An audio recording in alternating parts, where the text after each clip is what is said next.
one at Pastor Hill, which I showed you earlier, and which was then sold into private hands, and as I said, which I referenced earlier. The new school didn't last very long. It was closed due to a lack of pupils after about 10 years, and parishioners then had a choice of sending their children to Lismullen School in the other half of the parish, or to Navan schools. This particular school is now, well, it was a special needs school, I'm not sure, I don't think it's anything just at the moment, but it's still there.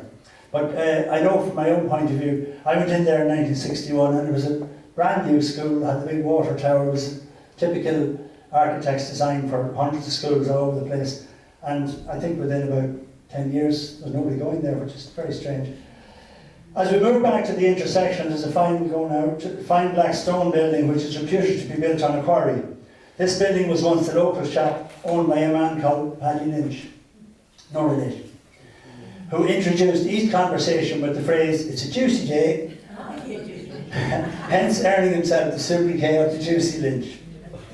So that's the shop, and just taking out of this small building on the side, this was a small one-roomed extension which wasn't for a sauna. It was attached to the shop in which Juicy would stock up with bottles of porter and some whisky from licensed premises in Navan, and in the evening after he closed the shop he would later quietly operate this shebeen for the benefit of the locals to save them the bother of cycling into town, which I thought was very kind. If we discount Juicy's endeavours, and until the opening of the Taranaree Public Hour Cross, now closed, there was no public house in Johnstown Parish, a situation which was a source of great pride by Father John Keegan, a lovely priest who served as parish priest of the parish from 1946 until 1981. After Juicy passed away, the shop was run by a lovely lady by the name of Mrs. Butterley, and a sort of likeness of whom currently adorns the closed premises today, and subsequently by Paul and Emmy Cringan until around 2007. Do you want the next one? And that is Smith's house, where Emmy and Mary were brought up. And that house was, they had the shop until about 2007, but the house was demolished in about 2001. And along the road to Kilcarn on the left-hand side then, yeah, that's the old, there's a car going down the road. That's where the shop was, or the house was, and you go down towards Steens there, down towards Kilcarn. So that's what it used to look like. It was quite a nice rural three-cornered cross, and the lovely trees, yes. So we go down now to Johnstown House, I think. Yes, this is an absolutely gorgeous house. This is still in the hands of the Steen family, and John Steen, who was an actual fond of absolute wonderful information, was very helpful to me. And the gardens are absolutely gorgeous. I hadn't been in it for quite a few years, and I was amazed because you can't see that much from passing, even though the gate is always open, but it is lovely. And this house was called Johnstown House, and we'll talk about the Medges later on, but this was probably built for a younger son of the Medge family. And if you were born into a wealthy Anglo-Irish family, the worst thing you could do was be a younger son, or even worse, the youngest son, because you had to be a priest or a nun, or well, you wouldn't be a nun. You had to be a priest or marry somebody wealthy, because the guy on the top got everything, you know? He got the baronetcy and the whole lot. So we'll talk about the Medges later on, but this was probably built for one of their sons, and it was erected on what was a thriving sawmills run by a family called Dignan, who provided great local employment, and old millstones, probably from a flax mill in nearby at Lumley House, because John pointed out, you can show them up now, right, that these wouldn't have been used for the sawmills, but they could have been used for the flax mill. And like a lot of big houses, they were associated with flax, and subsequently another fibre. So that's Johnstown House and millstones. Have we got a gentleman walking down the road? Yes, this gentleman has come into our video presentation. We don't know who he is, but it's around 1921, and he has a little child with him. And that's the old road down to Kilcarn there, which, apart from this bit, it hasn't changed anyway.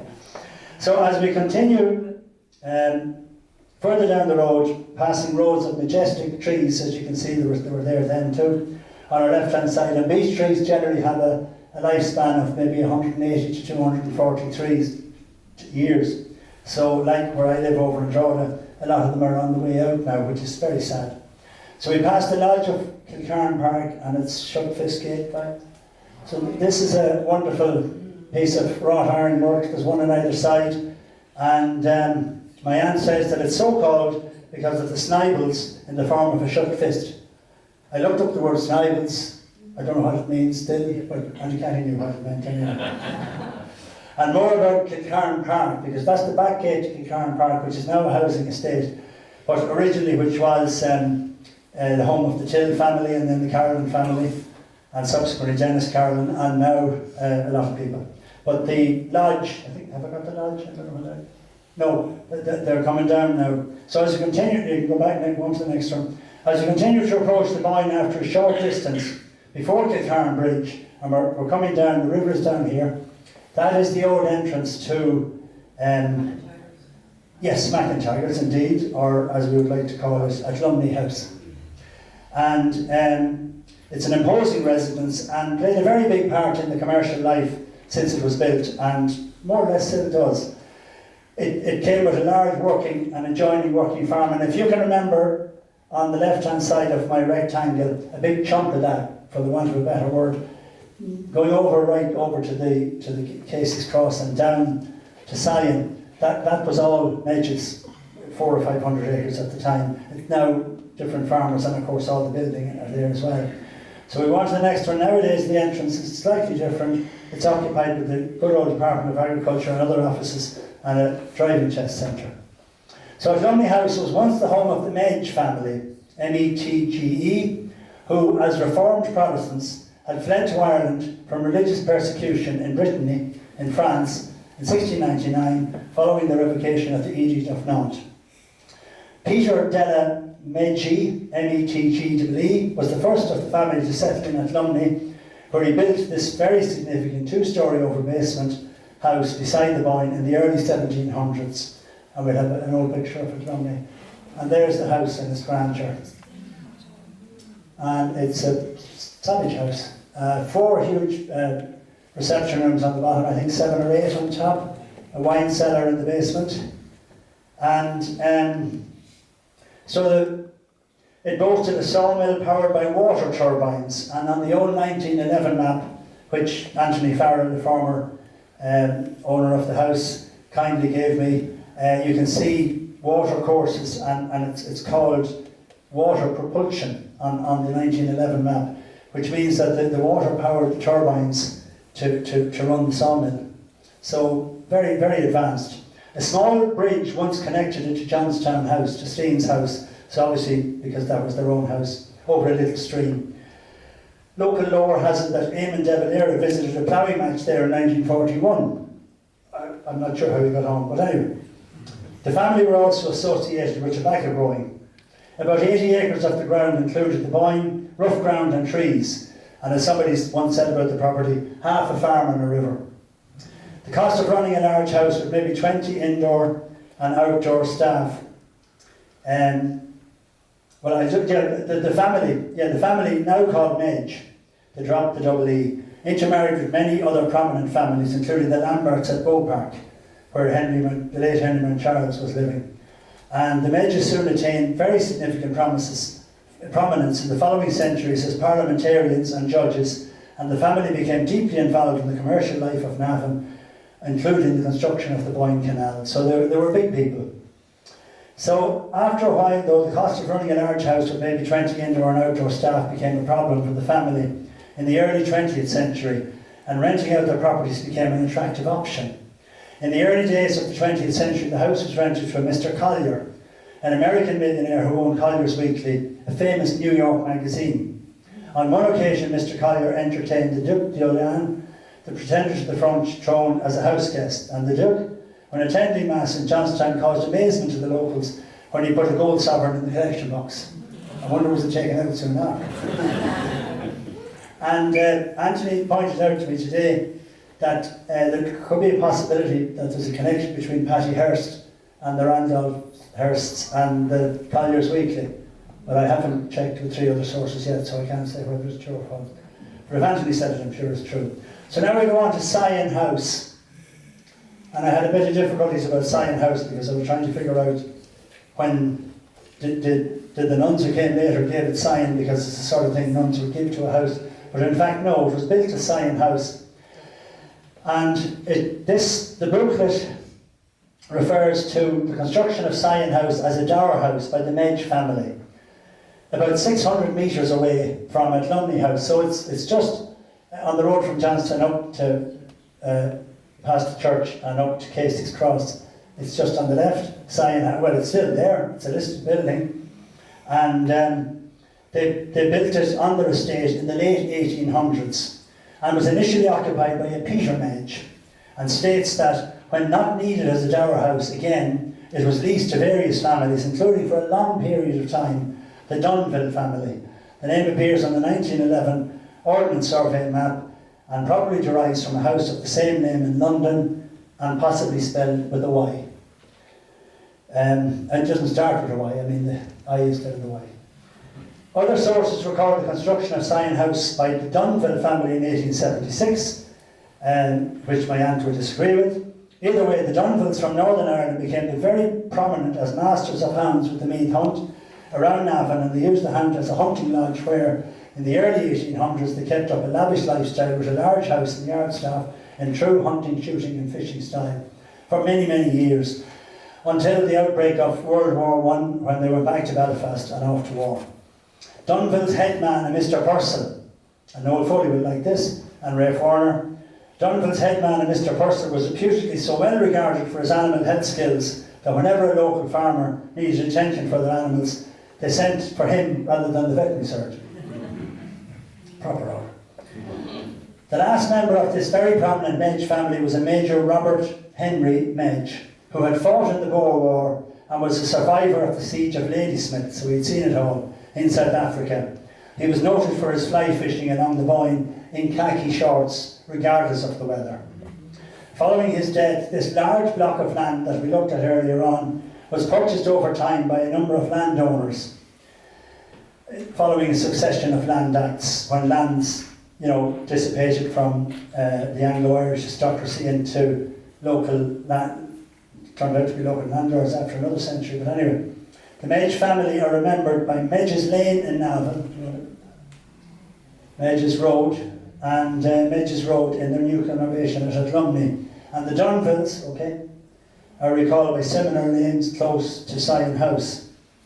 So after the Medges had left Delany Castle, and some of the lands were bought by the McIntyre family, and then the Farrell family, noted breeders and trainers of horses, including Sarah J. Day, the winner of the Galway Plate in 1971, and a great mare called After Eight, the winner of a race in Bellewstown as part of a 50-1 gambling coup. Their house and lands were sold to the state in 1996, when John Bruton decided that it would be a very good idea to have a business park there. And the refurbished Delany House is now the HR headquarters of An Garda Síochána, okay? And you can see they've done a very nice job. And then we have one from the side. So they've added on the bit on the side, but beautiful house. And inside the house they have a picture, I haven't got it here, a very good picture, I think it was done by Patsy Reel, which Mary McIntyre gave to the Gardaí.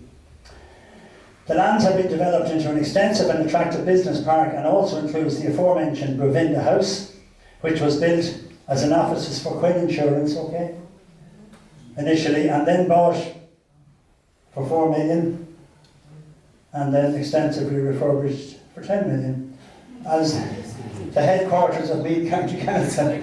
Nothing too good for our councillors, right? As regards to Sion House and lands, I think we're going again now, are we? Oh no, sorry, not yet. In 1933, not only ownership changed, but also the purpose from hunting parties to education changed, when the house and 220 acres of land were purchased by a French order of nuns, the Daughter of Charity of St. Vincent de Paul, who opened a college of rural domestic economy for young ladies there in 1938. And I think we have a sign coming up, have we? The sign, yeah, that's it. 1936, I beg your pardon. That's straight from the horse's mouth from Sister Geraldine in Our Lady of Sion House in Dublin, so they kept the name. Closed in 1983. So it was under the auspices of the Department of Agriculture, but was owned and run by the Daughters of Charity. The college was named St. Martha's College by the nuns in honour of the biblical Martha, the sister of Lazarus and Mary, and the patron saint of housekeepers. And a lot of other things. This college provided a one-year course in rural-based domestic economy, including housekeeping, dairy and poultry management, butter making, sheepskin curing, and dressmaking, and all in the context of a working dairy, sheep and poultry farm. The course proved at the time to be very useful as a gap year for girls, and it also became a stepping stone for the training of poultry instructors, or instructresses as they were called at the time. The nuns were famous for wearing the full habits in their work, including the iconic butterfly bonnets or headdresses, which you may remember, and were the subjects of many famous paintings. When it rained, those heavily starched bonnets collapsed under the weight of the water. As recounted by Sister Magdalene, who taught there in the 1940s, before going on to minister for many years in Africa, and who is now living in a retirement home in Dublin and nearing her 100th birthday. Wow. Student numbers began to decline in the 1980s, and the Mother House of the Order in Paris then decreed that the nuns should concentrate on looking after the poor and people with special needs, which was the cornerstone of the teaching of St. Vincent de Paul, and which they do to this day in Ireland and France, and amazing work in Africa. The college closed its door and the nuns left in 1983. The farm continued, though the premises were then taken over, and Brendan Lyons kept on the good fight with the cows, while it was taken over by the Coal Mine Rehabilitation Centre, but the cow herd was sold off in 1988, and the house and lands were sold to a local farmer for 560,000 punts. Very sadly and terribly, the nuns' small convent was immediately and very sadly demolished afterwards, but the main house remains as a listed building and is now incorporated into St. Stephen's National School, following the same of most of the main block of land